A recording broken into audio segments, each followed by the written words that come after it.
A few minutes ago, you were having a pretty tough time, I saw, in a dungeon. I'm glad you fought your way out to talk to us. Do you find this side of filming particularly strenuous?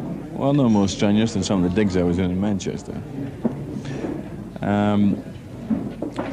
No, it's all pretty well worked out, and it's not advisable on top of a heavy breakfast or a hangover.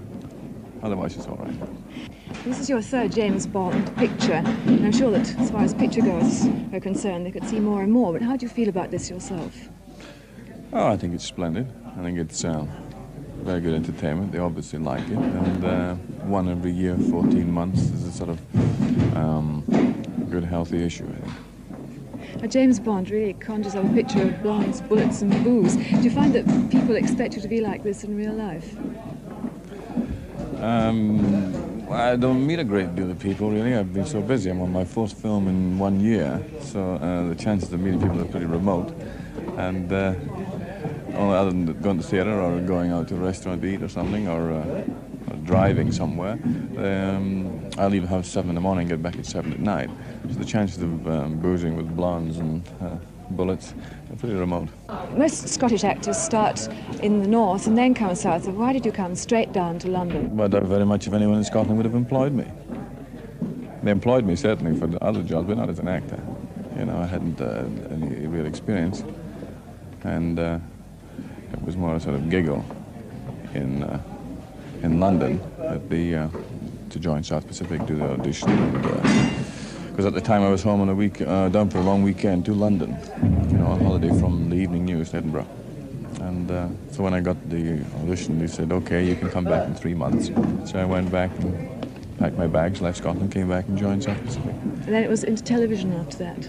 No, I was did a year or so on tour with plays, with South Pacific, came back, did 3 or 4 plays at Q Theatre, which is sort of experimental theatre in London.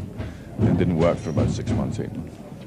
I think you've been given perhaps the impression that you've been playing James Bond and nothing else, but a film has recently been released, hasn't it, Woman of Straw? Yes, and I just came back from Hollywood. I did Marley for Hitchcock, and I was in Canada the year before last doing Macbeth, and I was in the West End just before that doing a Giraudoux play in the theatre. Connery. So, Well, afraid you must go, but thank you very much for speaking to us. my pleasure. Bye-bye. Goldfinger broke box office records everywhere. The world succumbed to Bond mania. When shooting got underway on You Only Live Twice, TV globetrotter Alan Wicker dropped in to investigate the phenomenon. Because of Bond, Connery's a millionaire and perhaps the best-known face in the world. But he remains unaffected and candid and indifferent to his image. To 100 million cinema-goers, he is James Bond, a character about whom he's read surprisingly little. I don't know great. I've only read 2 of the books, 1.5 of the books. Is that so? Yeah, so you know, and I met Fleming 2 or 3 times, and we were got on very, very well. I liked him enormously, but they just lacked humour, I thought, in the books. How has being James Bond affected your life?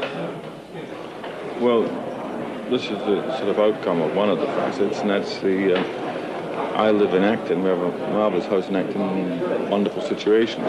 Unfortunately, it's too accessible.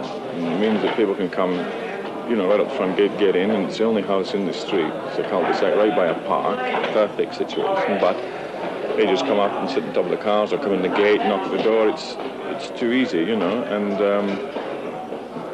it's the invasion of one's privacy, and I don't believe any of the rubbish about the price of fame or all that sort of jazz. I don't go for that at all.